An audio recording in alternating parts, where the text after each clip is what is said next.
لكم أحكام الصلاة. راح ناخذ بشكل تدريجي بعض المسائل المهمة المرتبطة بالصلاة. طبعا هذه الدورة كون انتم راح يكون عندكم 4 أسابيع وبعدين اختبار، فمعناه ان عندنا 4 دروس فقه، ما راح طبعا نقدر نغطي كل الابواب وكل المسائل المهمة، لكن ان شاء الله نقسمهم على الدورات، يعني كل دورة ناخذ جزء من الصلاة لما نكمل كل باب الصلاة ان شاء الله في المسائل المهمة. اول شيء لازم نعرفه ان الصلاة ممكن تكون واجبة وممكن تكون شنو؟ مستحبة.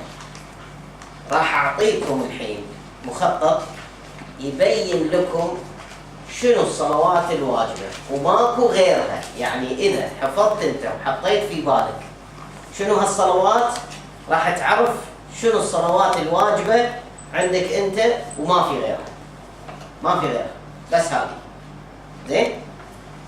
خلني حق الصلوات الواجبة، بعدين طبعا راح نتكلم عن الصلاة المستحبة. اول شيء الصلاة اليومية، اكيد هذا بشكل واضح ان الصلاة اليومية هي صلاة واجبة. 5 صلوات عندنا باليوم، صلاة الصبح والظهر والعصر والمغرب والعشاء، ونحط معاهم صلاة شنو بعد؟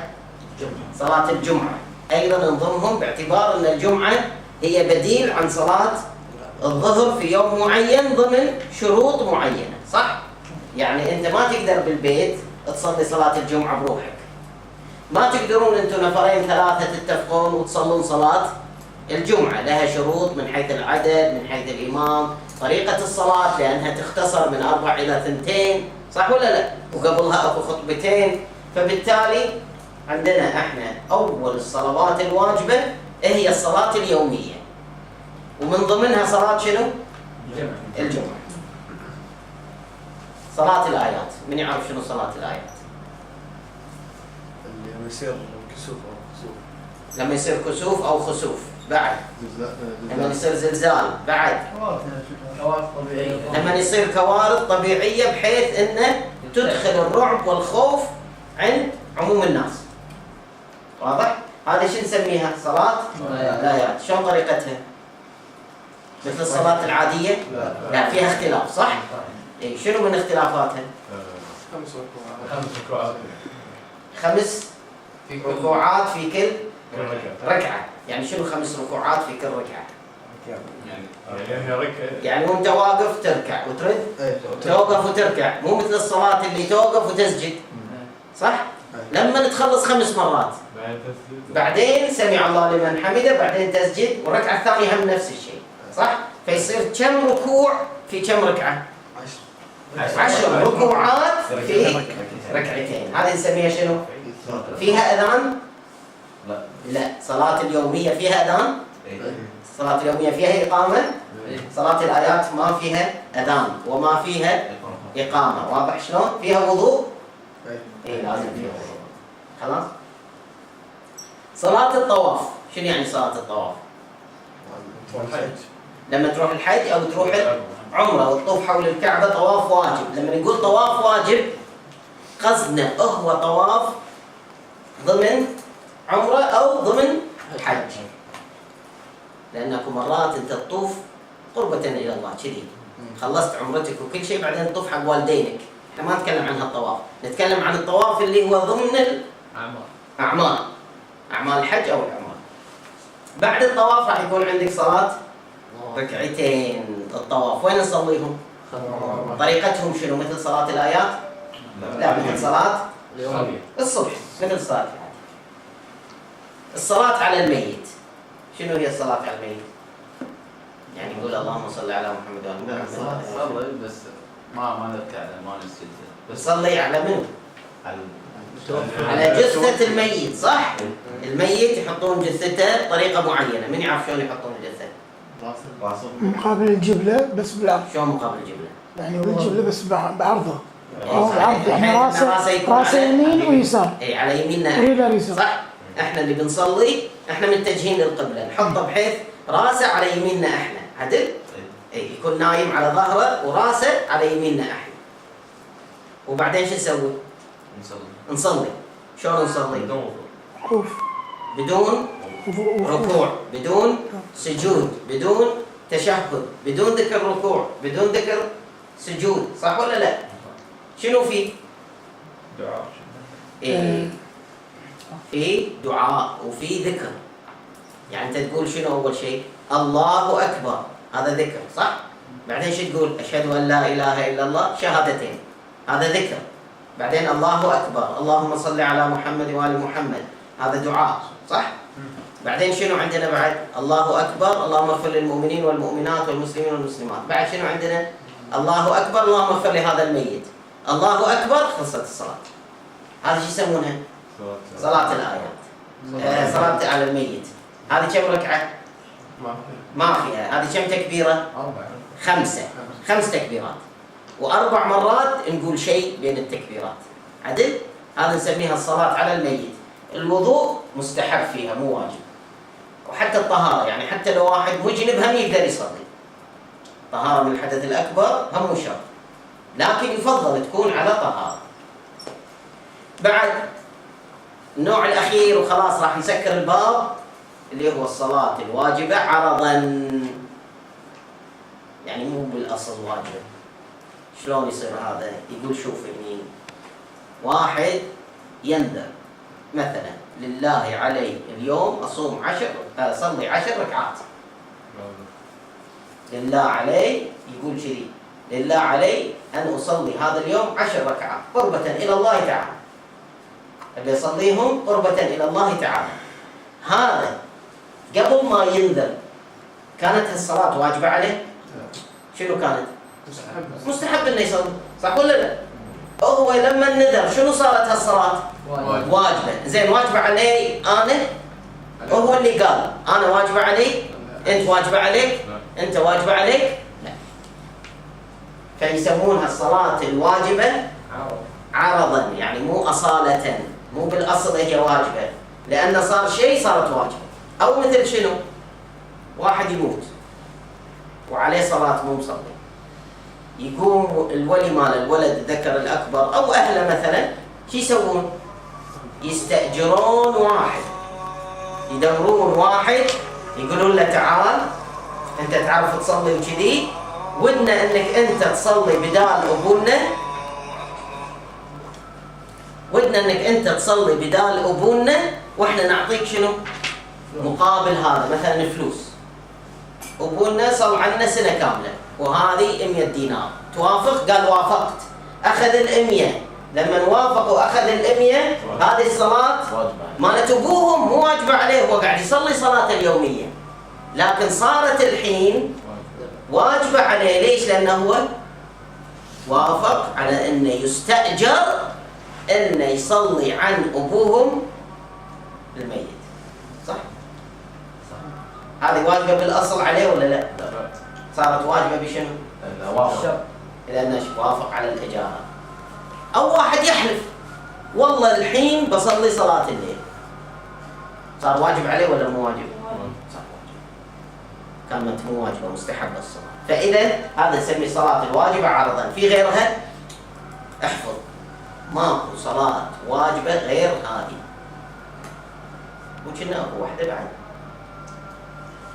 ممكن اكو واحدة، خلينا نشوف بعد شوي يبين. خليني حق الصلوات المستحبة، راح نشوف بعدين اكو صلاة واجبة طافتنا ولا لا.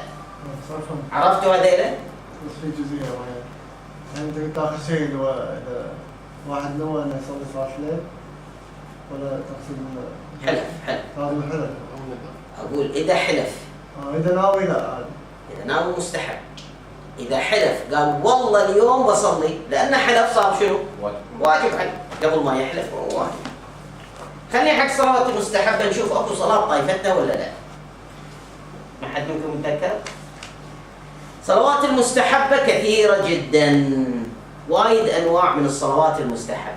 منها صلاة يسمونها الرواتب اليومية. يعني شنو؟ يعني قبل ما تصلي الصبح اكو ركعتين تصليهم يسمونهم نافلة الصبح. هذه واجبة؟ لا مستحبة.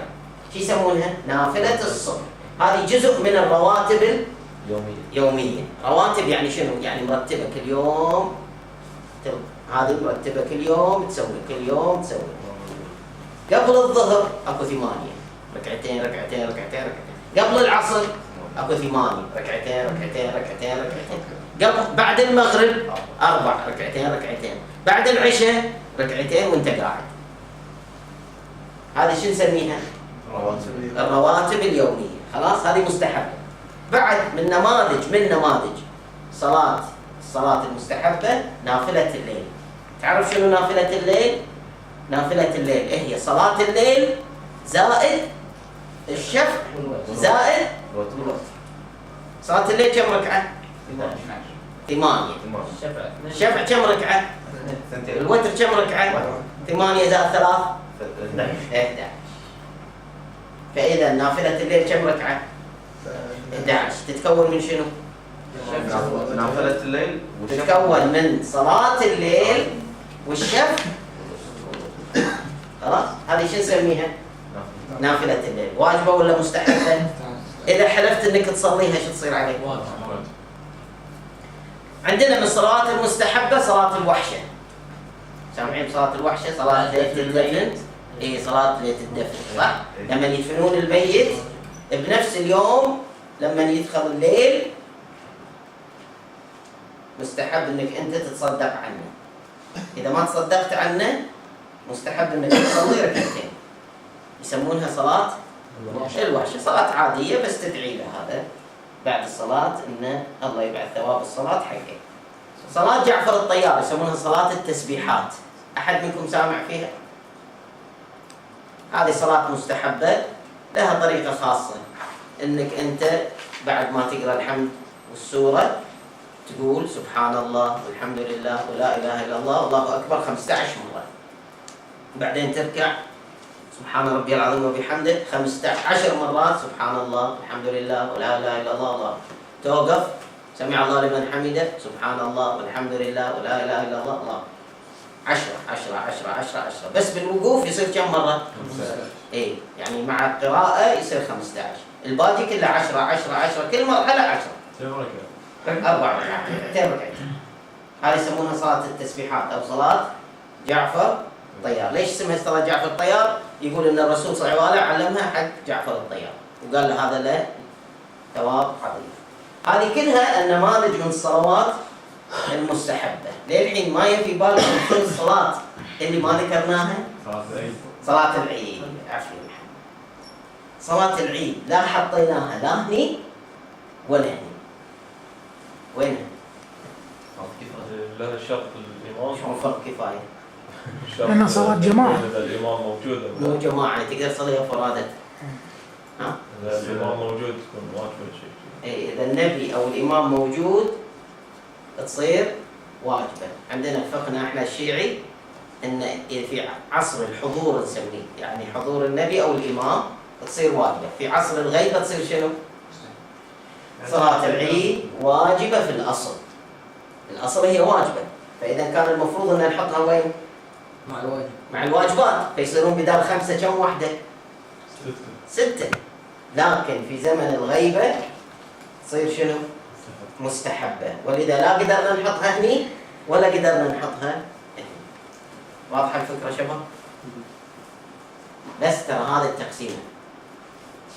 إذا حفظت الفوقيين راح تعرف أن كل صلوات غير هذه راح تكون صلاة شنو؟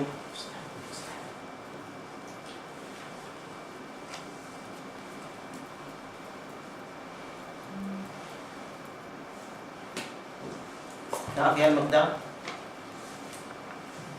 صلاة جعفر الطيار بس شلون على السريع طريقتها؟ هذه قلتها. الحمد سورة 15 مرة سبحان الله والحمد لله ولا إله إلا الله الله. بعدين ركوع سبحان الله والحمد لله ولا إله إلا الله الله أكبر 10. سمع الله لمن حمده 10.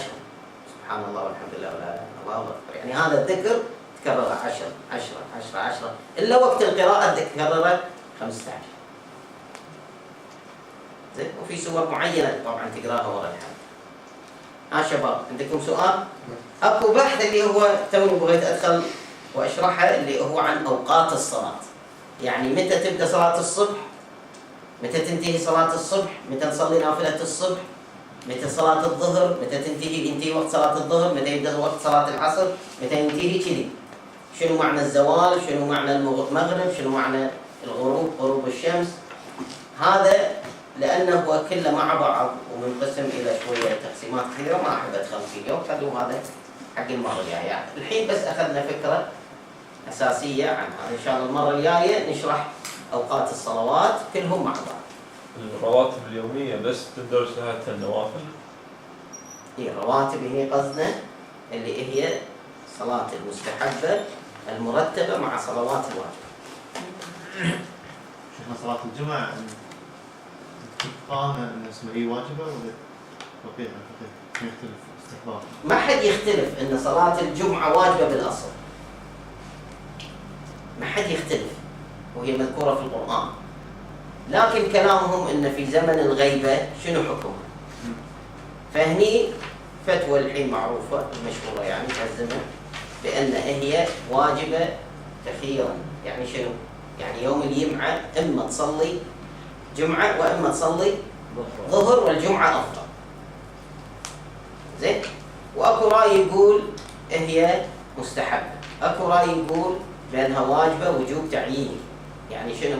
مو مخير انت، يعني اذا اقيمت يعني المفروض انها تقام، فاذا اقيمت المفروض انك انت تصليها ضمن ايضا حدود معينة، اذا انت موجود ضمن حدود معينة اللي هي تقريبا 11 كيلومتر. صلاة الوحي شلون طريقة؟ صلاة الوحشة طريقتها صلاة الصبح، لكن من تخلص تصلي على محمد وآل محمد وتهدي ثوابها حق الميت. يقدر يصليها مثلا الحين؟ الحين؟ اي مثلا يعني اي وقت ولا لازم بالليل؟ بالليل يفضل أول الليل. بس هي الصدقة أولى منها. إيه الصدقة أولى، أول شيء هي بالحديث شيء إن أنت تصدق عنه، فإذا ما قدرت تتصدق صليها الصلاة، تقدر تجمع بين الاثنين. صلاة الطواف لازم فيها وضوء؟ صلاة الطواف إيه لازم فيها وضوء. بس السعي. السعي ما مو شرط. بعد خلصنا هذا. صلى على محمد. الله. صلى على محمد.